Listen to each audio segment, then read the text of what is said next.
오늘은 우리가 함께 봉독한 스바냐 3장 14절부터 20절 말씀을 가지고 남은 자를 향한 하나님의 사랑이라는 제목으로 함께 은혜 나누기를 소망합니다.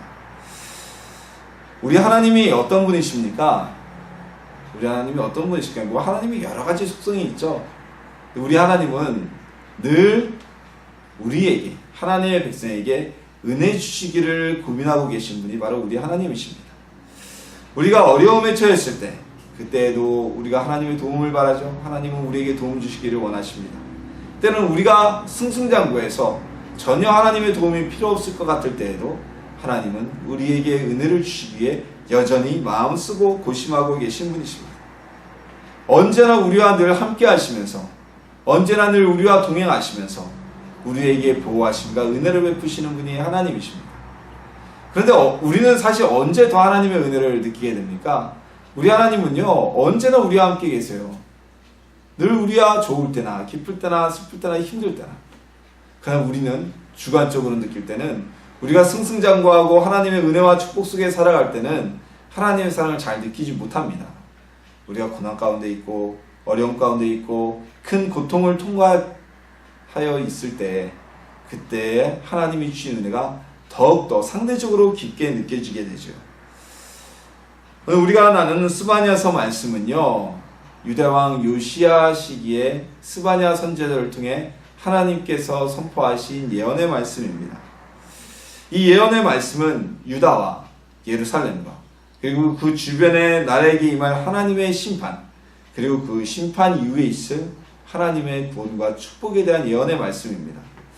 참 재밌는 게 요시야 왕, 이 스바냐가 쓰여졌다고 보는 요시야 왕 시대, 그 요시야 왕은요, 유대 왕 중에서도 몇 손가락 안에 들어오는 하나님을 잘 섬기는 왕이었습니다. 요시야 왕 시대에 성전을 다시 중건하고, 성전을 중건하다가 그들이 잊어버렸던 신명기 말씀을 찾게 되고, 그리고 신명기 말씀대로 그대로 유월절을 지키는, 어떻게 보면 유대 나라와 요시야 왕이 이 나라를 가장 하나님 앞에 다시 기뻐하시는 모습으로 되돌리고자 했던 시기가 바로 요시야 왕 시대였습니다. 근데 그 요시야 왕 시대에 하나님께서는 스바냐를 통해서 유다와 예루살렘, 그 나라에 대한, 또한 주변 나라에 대한 심판을 선언하고 계신 것입니다. 그리고 그 심판뿐만이 아니라 심판 이후에는 남아있는 자들에게 임할 하나님의 은혜를 오늘 말씀에서 함께 우리가 나눌 수가 있습니다. 우리 오늘 본문 스바냐서 말씀을 나누면서요, 하나님께서 우리에게 주시는 은혜, 그 은혜를 만나고 느끼고 체험하는 이 시간이 되기를 주님의 이름으로 소망합니다. 스바냐서 우리가 읽은 13장 이전까지 말씀, 3장 8절 이전까지 말씀은 하나님께서 행하시는 유대와 예루살렘과 주변 나라들에 대한 심판의 말씀입니다. 하나님의 심판의 근거는 것입니다. 심판의 목적은 그것입니다. 유대 나라 가운데서 가장한 것들을 제하여 버리고 죄악을 제하여 버리기 위해서 이 나라, 하나님의 백성이며 하나님의 성전이 있는 예루살렘까지 그곳에 심판을 임하게 하셨습니다. 그리고 그 땅에서는 완전히 죄악이 사라지게 됩니다. 유대 나라뿐만이 아닙니다. 이런 유대와 예루살렘이, 이스라엘 민족이 하나님의 심판을 받는 모습을 보고 즐거워하였고, 이전에 끊임없이 하나님의 백성들을 괴롭혔던 그 주변 나라들, 암몬과 모압과 이런 나라들에도 하나님의 심판이 임하게 되어서 그것도 완전히 황폐화되고 그 땅을 하나님의 남은 자들이 차지하게 되는 역사가 나타나게 됩니다. 하나님의 심판 이후에 이제 이스라엘 민족 가운데서는 모든 죄악이 하나님의 심판으로 인해서 사라지게 됩니다. 그리고 남아있는 자들, 남은 자들, 즉 심판을 통과한 자, 죄악에서 벗어나고 하나님의 뜻대로 살았기에 살아남은 그들 가운데는 이제 하나님의 은혜가 주어지게 되었고, 그들은 하나님의 은혜 속에서 살아가게 되었습니다. 심판을 마치신 하나님께서는 이스라엘 가운데서 내가 이제 형벌을 제하여 버렸다라고 오늘 말씀을 통해 선언하셨습니다. 형벌을 제하여 버렸다는 것은 무엇입니까? 더 이상 이 민족에게 죄를 묻지 않겠다. 더 이상 이들에게 내가 벌을 내리지 않겠다는 말씀입니다. 그렇기 때문에 스바냐 선지자는 우리가 오늘 읽은 3장 14절 첫 구절의 말씀처럼 이 이스라엘, 심판 이후에 남아있는 하나님의 은혜를 이제 체험하며 그 복 가운데 살아갈 자들이 노래하며 하나님을 기쁘게 찬송하라고 오늘 권고하고 있는 것입니다. 즐거워하라고 권고하고 있는 것입니다. 하나님께서는 스바냐 선지자를 통해서 다시는 이들과 이 땅 가운데 화가 없을 것이라고 선언하셨습니다. 이것은요, 이제 더 이상 이 땅 가운데 심판이 없을 것이라는 심판 종료의 선언이었고요. 그리고 심판을 통과한 이들에게 주어지는 하나님의 선물이었습니다. 은혜의 약속이었습니다. 이 세상이 죄악으로 물들었을 때 태초에 하나님께서 사람을 지으신 이후에 그들이 좋았던 땅의 환경 때문에 번성하고 매우 큰 문화권을 형성하고 그리고 네피림의 후손과 사람의 딸들이 결혼하여서 하나님의 아들과 사람의 딸들이 결혼하여서 네피림 족속이 나타나고 그들이 온 땅에 죄악을 품었을 때 하나님이 어떻게 하셨습니까? 그들을 더 이상 보기 싫으셔서 그들을 보는 것이 괴로우셔서 이 땅을 물로 심판하셨습니다. 그리고 그 가운데 하나님 앞에 의로웠던 노아의 가족만을 택하셔서 그들을 방주 안에 넣으시고 나머지 사람들은 전부 다 홍수의 물속에서 사라지게 심판하셨습니다. 홍수가 끝난 이후에 하나님께서 땅이 마르게 하시고 그리고 땅이 마른 이후에 방주의 문을 여셔서 노아와 그 안에 있었던 이 세상의 모든 짐승들의 조상이 돼 그들이 땅을 밟게 하셨고 노아는 하나님께 감사의 제사를 드리게 됩니다. 그때 하나님께서 무지개를 보여주셨어요. 무슨 약속인가요? 내가 다시는 이 땅을 물로 심판하지 아니하리라는, 하나님께서 다시는 이와 같은 홍수로 이 세상을 멸하지 않을 것이라는 약속을 무지개를 징표를 통해 노아와 그의 가족, 즉 모든 인류에게 하여 주셨던 것입니다. 그것처럼 오늘 스바냐서에서 남아있는 자, 심판을 통과한 마치 노아와 그의 가족이 물로 심판되는 세상에서 살아남았던 것처럼 유다와 예루살렘과 이 가운데서 범하여졌던 하나님의 내렸던 심판에서 살아남은 죄악이 없어서 구원받았던 그들에게는 하나님께서 더 이상 이들을 심판하지 아니할 것이라는, 그들에게 벌을 내리지 아니할 것이라는 은혜의 약속을 주셨던 겁니다. 자, 극심한 심판 그리고 아주 심한 고난은 무엇을 남기게 됩니까? 후유증으로요, 두려움이라는 걸 남기게 됩니다. 몇 년 전만 해도 우리가 익숙하지 않았던 질병에 대한 내용이 요새 많이 언급되는 질병이 있습니다. 바로 공황장애라는 질병이죠.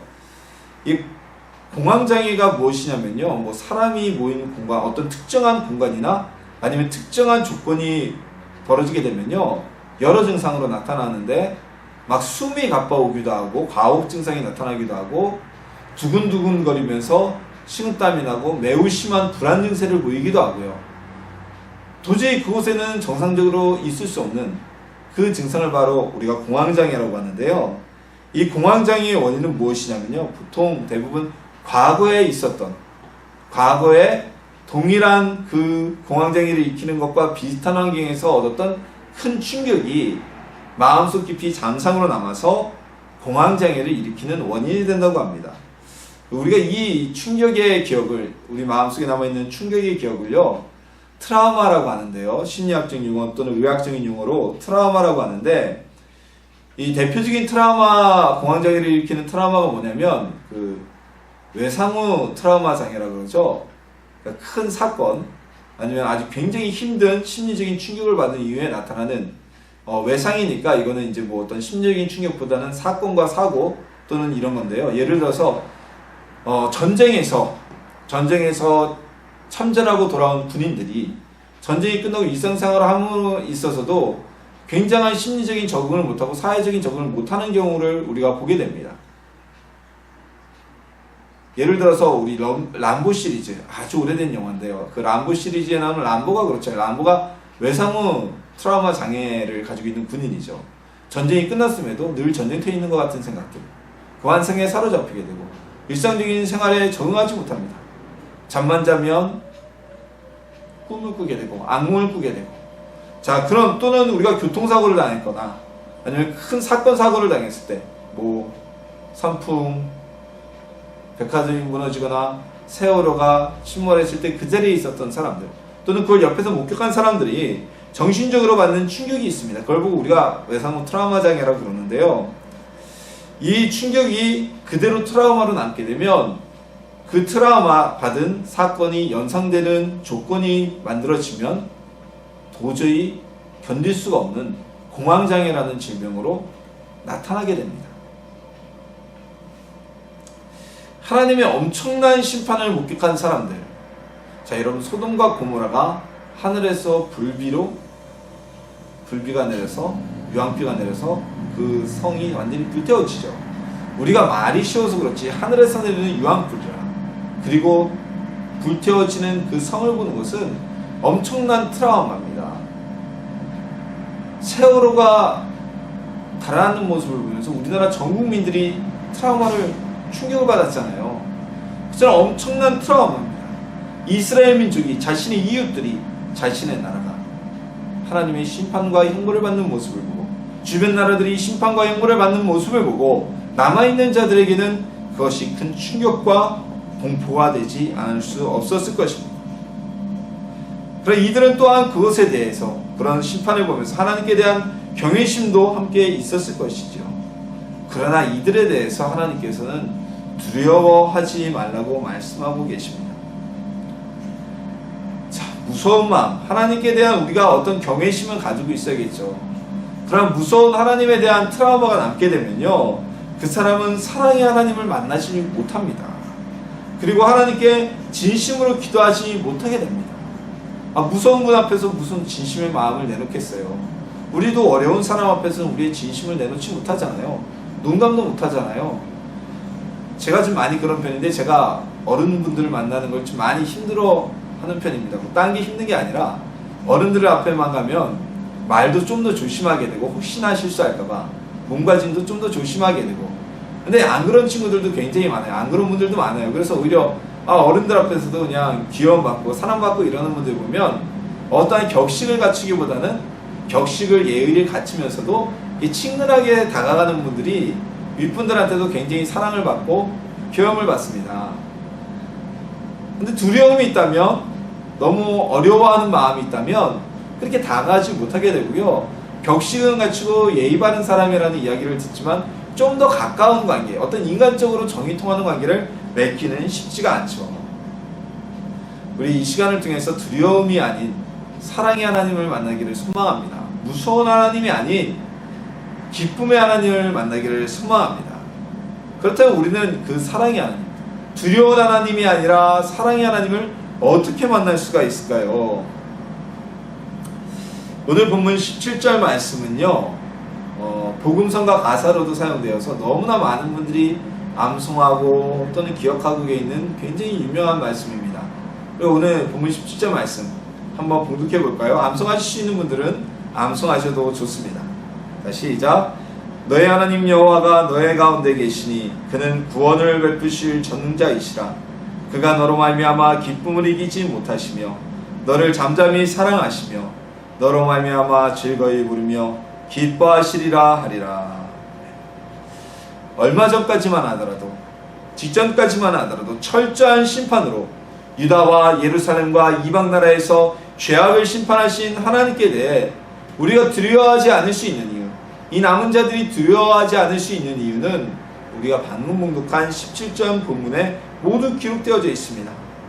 하나님께서는요, 직전까지 온 나라들을 심판하셨던 그 하나님은 17절 말씀에서 그 남아있는 자들에 대한 하나님의 사랑, 하나님의 마음을 아주 직설적으로 고백하고 계십니다. 하나님께서 어떻게 그들을 사랑하시며 어떻게 그들을 생각하고 계신지가 매우 직접적으로 기록되어져 있습니다. 매우 엄한 아버지에게서 자란 아들이 있었습니다. 이 아버지는 굉장히 규율적인 사람이었고요, 규범적인 사람이었습니다. 타인의 말에 구설수에 오르는 것도 매우 싫어했고요. 그래서 이 아버지는 자신의 아들도 남들의 구설수에 오르는 것이 싫었기 때문에, 그리고 누구보다 사람들 앞에 올곧고 올바른 아들이라고 키움받기를, 칭송받기를 원했기 때문에 아주 어렸을 때부터 굉장히 예의 바르고 굉장히 규범적이고 거짓말도 하지 않고 그런 아이로 양육을 하고 키웠습니다. 근데 아이는 점점 자라갔어요. 근데 아이가 보니까 자기 친구들의 아빠는 아버지하고 주말이면 공놀이도 하고 축구도 하고 때로는 컴퓨터 게임도 하고 그러면서 막 즐겁게 아빠한테 안겨서 어리광도 피우고 때도 쓰면서 노는데 자기는 그러지 못했어요. 자기 아버지는 언제나 근엄했고 언제나 규범적이었고 조금이라도 때 쓰는 것을 용납하지 않는, 한번 따뜻하게 자기를 안아봐주지 않았던 그런 무서운 아버지였습니다. 그래서 이 아버지가 너무 멀게 느껴졌고 점점 싫어지기 시작했어요. 한 번이라도 진심으로 꼭 안아주거나 같이 놀아주지 않은, 게임을 해주지 않은 아버지가 두려웠기 때문에 이 아들에게는 그 두려운 아버지에 대한 트라우마가 군대를 갔다 오고 성인이 되어서 직장 생활하면서도 마음속에 남아 있었습니다. 어떻게 되겠어요? 성인이 되고 직장 생활을 해서 어른이 되었지만 아버지와의 관계는 점점 더 멀어져 갔습니다. 왜냐하면 아버지와 같이 있어도 할 말이 없고요. 아버지한테 감히 농담이나 말을 건넬 수 있는 그런 사이도 아니었습니다. 마치 아버지는 이 아들에게 있어서 넘을 수 없는 엄청난 태산 같은, 눈앞에 서 있는 커다란 절벽 같은 존재로 여겨졌기 때문입니다. 그러던 어느 날 이 아들은 매우 젊은 나이에 병에 걸리게 되었습니다. 피로가 누적되고 몸이 여기저기 쑤시고, 그래서 병원에 갔더니 정말 청천벽력 같은 진단을 받게 되었어요. 간질환이 오게 됐고 간질환으로 인해 건강이 급격하게 악화된 것이다. 더군다나 이 간이 얼마나 나빠졌냐면 스스로 지금 재생할 수 있는 차원을 넘어섰기 때문에 누군가에게 간 이식을 받지 않으면 죽을 수밖에 없을 것이라는, 곧 죽게 될 것이라는 진단을 받게 되었습니다. 그리고 그 순간부터 이 아들은 장기를 이식받기 위해서 등록을 하고 노력을 시작했습니다. 근데 여러분들 잘 아시다시피 장기 재활공이라는 것이 그렇게 쉬운 일이 아닙니다. 더군다나 유교 문화권이 우리나라에서는요, 더더군다나 어떤 신체의 일부를 타인에게 주는 것에 대해서 터부시하는 이런 사회적 관념이 있고요. 특히나 장기 제공자 같은 경우에는 장기를 제공하고도 내가 누구에게 제공했는지, 제공받은 사람도 마찬가지예요. 누구에게 제공받았는지, 그리고 그것에 대한 어떠한 대가도 주고받을 수 없기 때문에 정말 사랑으로 주는 겁니다. 사랑으로. 이건 사랑으로 주지 않으면 쉽지 않은 거고요. 그 이후에 오는 후유증에 대해서는, 혹시나 있을지 모르는 합병증에 대해서는 본인이 다 감당해야 되는 거예요. 정말 아무것도 없이 장기를 줘야 되는 겁니다. 자, 그러다 보니까 장기 이식자를 쉽게 찾을 수가 없었습니다. 그러나 신장 같은 경우는 2개니까 하나를 떼어줘도 하나가 남지만 간은 그렇지가 않잖아요. 그리고 간 이식 같은 경우 하고 나면 여기 몸에 굉장히 큰 흉터가 났거든요. 커다랗게. 자, 점점 시간은 지나가고요. 몸은 점점 허약해 가고 있고요. 낙마하고 낙심하던 그때 드디어 장기 이식, 간을 이식해줄 사람을 찾았다는 소식이 들렸습니다. 그리고 마침내 이식 수술의 날짜를 잡고 준비를 하고 있었습니다. 수술실에 들어가는 일이 누구나 다 두려운 일입니다. 즐거운 일이 될 수는 없습니다. 더군다나 이식 수술 같은 경우는 성공률도 높지만 실패율도 굉장히 높은 수술이죠. 이렇게 점점 수술 날짜가 가까울수록 아들은 마음을 다잡지 못하고 두려움 반 기대 반에 떨고 있었는데, 이 아들의 아버지는 수술이 잡힌 며칠 전부터 바쁘다는 이유로 나타나지 않았습니다. 병실에 얼굴을 보이지 않았습니다. 아들은 아버지를 원망했습니다. 이젠 자기 아들이 죽을지도 모르는 수술에 들어가는데 찾아오지도 않는구나. 그래, 우리 아버지는 나에 대한 사랑이 없는 그런 사람이야. 그 원망의 마음을 가지고 수술실에 들어갔고 마침내 수술이 아주 성공적으로 마치고 병실로 돌아오게 되었습니다. 자, 이 무사히 수술이 끝났음에도 불구하고 이 아버지는 여전히 수술 이후에도 병실에 얼굴을 보이지 않는 겁니다. 왜 오지 않냐고 가족들에게 물어보면 매우 바쁜 사업자의 일에 있어서 못 왔다고 대답만 하는 거예요. 아들은 더욱더 화가 치밀었고요. 실망감이 크게 엄습했습니다. 평생 혼내기만 하고 소리만 지르고 한 번 안아주지도 않더니 이럴 때 나타나지도 않는다. 결국 이 사람은 나를 사랑한 게 아니었어 라고 원망을 하고 있었어요. 그런데 우연히 그 병실 앞을 지나던 사람들이 하던 이야기가 이 아들의 귀에 쏙 들어왔어요. 이 병실 환자가 바로 그 아버지가 가늘이 이식해준 아들이라지? 이 소리를 들은 아들은 깜짝 놀랐습니다. 자기가 무슨 소리를 들었나? 잘못 들었나? 그리고 자신을 간병하던 가족에게 자초지종을 캐물었습니다. 거듭 캐물었습니다. 가족들은요, 이 아들의 성화에 어쩔 수 없이 자초지종을 이야기해 줬습니다. 아들이 간 이식을 해야 되는 큰 병에 걸렸다는 소식을 들은 아버지는 처음부터 자신이 아버지니까 유전자도 생체 이식 반응도 거부 반응도 없을 테고 자기가 아들을 위해 간을 내놓겠다고 의료진에게 매달렸다고 합니다. 하지만 이 아버지는 나이도 많았고요, 몸도 그렇게 건강하지 않았기 때문에 의료진에선 만류했고 그리고 다른 이식제를 찾기 시작했습니다. 하지만 이식 시술을 준비하고 이식제를 찾았지만 이식제는 쉽게 나오지 않았어요. 시간은 점점 흘러갔고 아들의 몸은 점점 좋아지지 않았습니다. 점점 나빠져 갔어요. 아버지는 계속해서 의료진에게 자신이 간을 이식하겠다고 매달렸고 이 의료진도 이식제가 나오지 않자 어쩔 수 없이 승낙을 하고 아버지의 간을 아들에게 이식했다는 겁니다.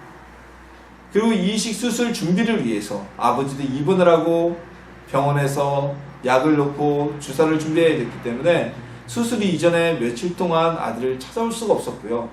수술 이후에는 아들보다 아버지의 몸이 노년이고 허약했기 때문에 회복이 늦어져서 아직까지 아들을 찾아오지 못하고 있었다는 이야기였습니다. 자초지종을 들은 아들은 병실에서 대성통곡했습니다. 무섭고 한번 안아주지 않고 자신을 미워하기만 한다고 생각했던 아버지가 자신을 그처럼 사랑할지는 상상도 못했기 때문입니다. 이 청년은 크게 착각하고 있었죠. 이 아들의 아버지는요, 아들을 혼내킬 때에도 그리고 아들이 꾸짖을 때에도 비록 아들을 안아주진 않았지만 그 어떤 순간에도 늘 아들을 사랑하고 있었습니다. 아들을 혼내키더라도 그 아들이 사람들에게 사랑받는 아이가 되기 위한 마음으로 혼을 냈던 것이고요. 아들이 아버지를 좀 멀리했다고 해도 늘 아들에 대한 아버지의 사랑은 전혀 변함이 없었던 것입니다. 하나님은요, 우리를 통해서 기뻐하시며 그 기쁨을 이기지 못하신다고 말씀하십니다. 마치 딸 바보, 우리가 아들 바보라고 그러죠. 딸과 아들을 보면서 바보처럼 너무 좋아하는 부모들을 보면서 얘기를 하잖아요. 그것처럼 하나님께서는 우리만 보면 기뻐서 어쩔 줄 모르신다고 오늘 본장 17절 말씀에서 우리를 향해 고백하고 계신 것입니다. 우리만 보면 어쩔 수 없는 기쁨을 얻고 계신다는 사실입니다. 우리를 향한 하나님의 사랑을 느끼지 못하면 우리는 하나님께 사랑으로 기도할 수 없습니다. 다가가지도 못합니다. 멀리 서서 무서운 하나님, 저 하늘 위에서 우리를 지켜보시고 잘못하면 혼내키시는 하나님만 생각하면 절대 하나님께 다가갈 수가 없습니다. 하나님은요, 우리를 사랑하시는 분이십니다. 하나님은요, 지금도 우리의 모습을 보면서 즐거워하시고 우리의 고통에 함께 참여하시고 그리고 비록 우리의 죄를 인하여서 우리를 때로는 징계하시지만 그럼에도 불구하고 우리를 미워하셔서가 아닌 우리를 사랑하셔서 영생으로 이끌기 위해서 늘 사랑을 베푸시는 하나님이시라는 겁니다. 우리 하나님의 사랑을 체험하며 느끼는 하나님의 자녀가 되기를 소망합니다. 그 사랑 속에 흠뻑 젖어드는 주님의 자녀가 되기를 소망합니다. 또한 오늘 본문에서 하나님께서는 우리를 사랑하시는 것으로 끝나지 않고요, 남아있는 백성에게 지어진 짐이 하나님께 치우게 되었다라고 말씀하고 있습니다. 즉 다시 말해서 하나님을 잘 섬기고 하나님의 은혜를 통해서 남아있는 심판에서 벗어난 그 백성들 가운데 지어져 있는 짐은 곧 하나님의 수치, 하나님의 고통과 같이 여겼다는 겁니다. 그래서 그들의 짐을 사라지게 하실 것이고 그들을 조롱하고 비난하며 괴롭히던 자들을 모두 다 벌하실 것을 약속하고 있습니다.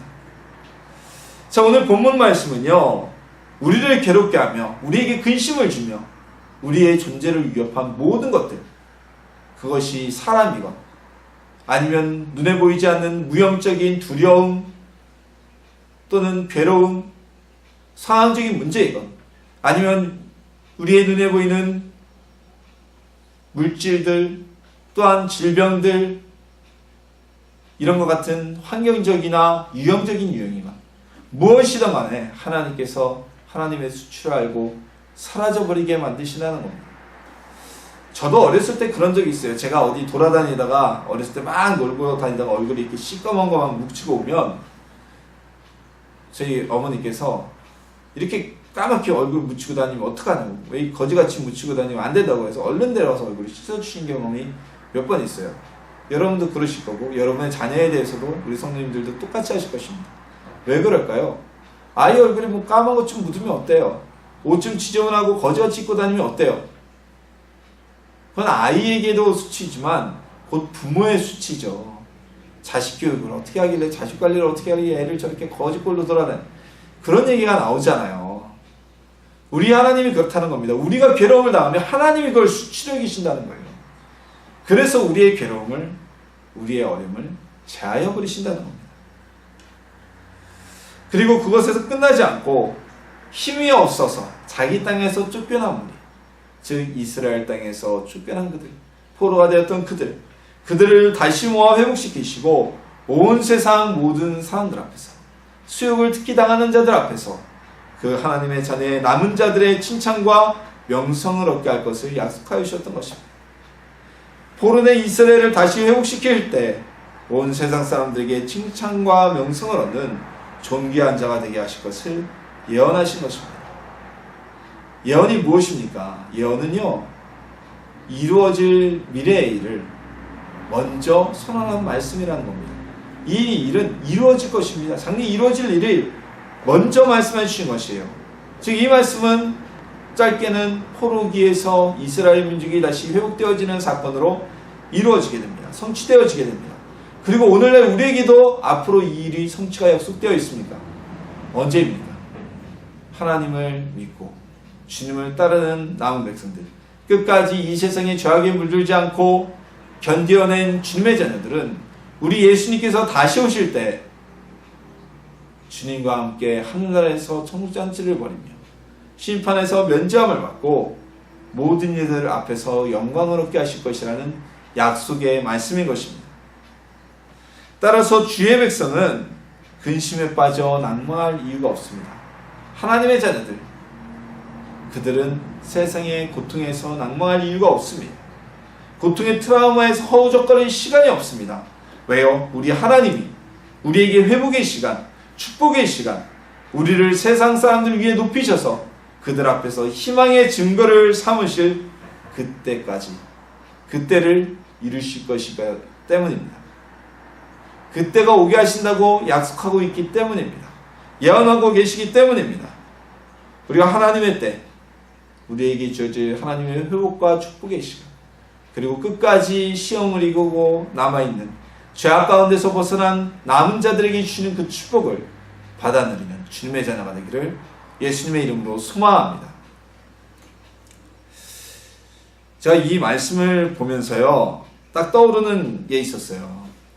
우리 교회가 임대해 있는 이 건물의 건물주분이 연세가 많으세요. 이름이 훨씬 넘으셔서 또 체격도 굉장히 크시고 인상이 처음 보면은 이렇게 선하고 좋은 인상은 아니에요. 좀 울락부락하신 인상인데 목소리가 걸걸하시고, 물론 이제 사람은 참 좋으세요. 우리 교회한테도 참 잘하시고 저한테도 잘하시고. 근데 이분이 낙이 있어요. 무슨 낙이 있냐면요, 아이가, 손자가, 큰 손자가 항상 어린이집에서 집에 오는 시간이 있는데 늘 비가 오나 눈이 오나 날이 추우나 더우나 그 아이가 오는 것을, 손자가 오는 것을 마중 나가는 것이 이분의 가장 큰 낙이에요. 그래서 항상 그 시간대가 되면, 손자가 올 시간이 되면 늘 앞에서, 길 앞에서 아이를 기다리고 계세요. 그리고 아이가 내리면 얼마나 좋아하시는지 몰라요. 아이고 누구 왔냐 그러면서 막 너무너무 좋아하세요. 근데 보면 그 할아버지는 그렇게 좋아하는데 한 5살쯤 된 것 같아요. 그 손자애는 그 할아버지가 그렇게 반가워하지 않는 것 같아요. 그래도 이분은 그냥 얼마나 그 손자를 좋아하는지, 몸도 불편하신 분이 비가 와도 우산 쓰고 나와서 손자 기다리고, 만날 받을 사람이 없어서가 아니에요. 그 며느님이 늘 아이가 올 때 기다리고 있다가 아이를 같이 마중하거든요. 손자가 얼마나 기쁘면 불편한 몸에도 비가 오나 눈이 오나 며느리가 있는데도 늘 아이를 만나러 그렇게 마중을 가실까요? 그 모습을 보면서 나는 오늘 말씀을 읽으면서요, 저는 그 모습이 딱 떠올랐어요. 야, 하나님께서도 우리를 저것보다 더 사랑하시겠구나. 하나님이 우리를 저렇게 사랑하시겠구나. 손자는 시큰둥한데도 좋아서 어쩔 줄 몰라요.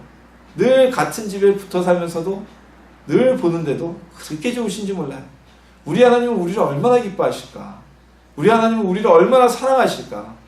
우리가 때로는 하나님께 대한 반응이 없어도, 하나님께 대해 그만큼 찬양을 드리지 않아도 하나님 우리를 저렇게 사랑하고 기뻐하시겠구나.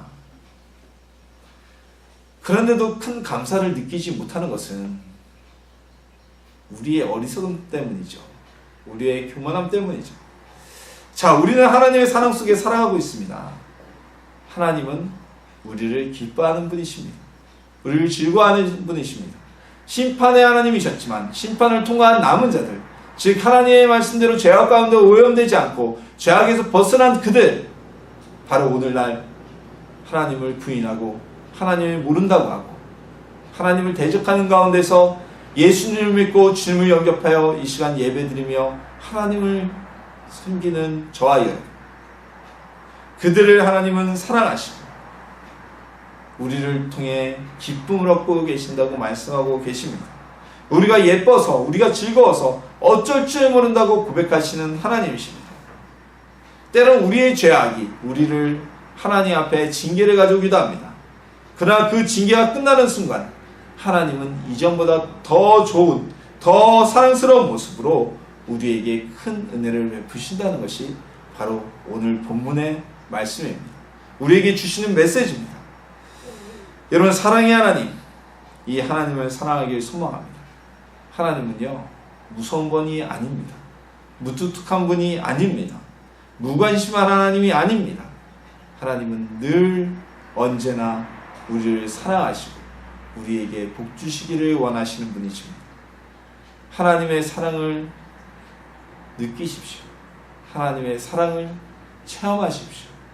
그리고 그 사랑이 하나님의 품에 잔뜩 안기는 그 사랑을 누리고 살아가는 주님의 자녀들, 하나님의 백성이 되기를 예수님의 이름으로 축원합니다.